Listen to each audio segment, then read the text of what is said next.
Thank you. I do have to say that it's been an enormous pleasure to work with Rod and to work on this book, because as a television producer, originally I really was looking for drama. If a person's life doesn't have drama, every person's life has drama. It's just in finding it and mining it that's the challenge. So you will find in this book, I think, most people say it's a page turner, because there is just one dramatic event after the other, especially in the first 20 years, but even more so when he arrives in Canada and sort of tries to carve something out of nothing, out of literally the $5 he gets from Immigration Canada. So here is a 9-year-old. One of the questions that always intrigue me as an author is how do you go beyond the tragic events in your life and turn them around to be positive, to be something that you turn around and eventually make something that you can build a future upon. So over and over again, I asked Frank this question, but how could, as a 9-year-old child, he eyewitnessed the Russian occupation of Hungary? He and his friends ran around stripping dead bodies of soldiers from little artifacts that they could find. It was just what every kid on the block did.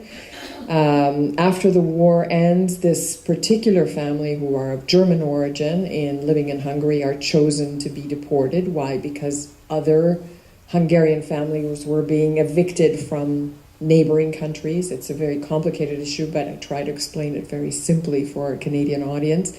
Anyway, at the age, again, a young age, he sees all the possessions of his family being taken away, just from one day to the next.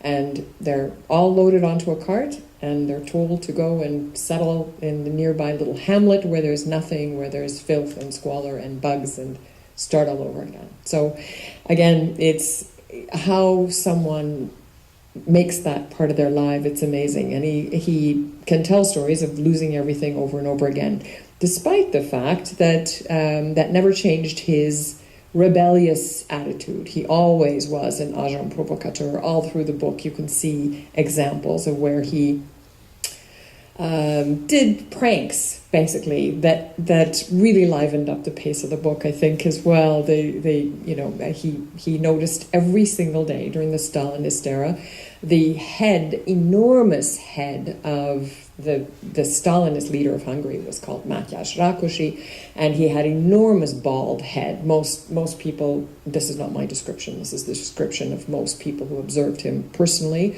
He was quite an ugly man. I have to sort of say that right here. He was nothing to do with good looks. But so here he is on the front page of every single daily newspaper. There was no exception to that rule.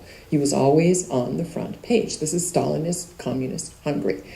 So Frank Hasenfratz, as a student in a dormitory in a technical school, decides this is just getting to be too much. We're gonna pull a little prank. So he asked one of the secretaries in the office for like 14, 15. Did the daily newspapers come today? And he kind of puts them under his arm and walks away and privately cuts out the picture of Mátyás Rákosi from each and every front page, and quietly, again, unnoticed to most people, slips them into the washroom. In those days, actually, newspaper was used as toilet paper. So it was in the little holder where toilet paper was. Well, he thought, what a great prank. Everyone's going to laugh. Everyone's going to have a great time. This is going to be so much fun. Well, all of a sudden, the doors of the hallways are all closing, and everybody's going into secret meetings, and everybody's thinking, oh no, this is a plot. This is a plot. There are a whole bunch of kids here, and they were all 14-year-olds, 14, 15-year-old young students in this school.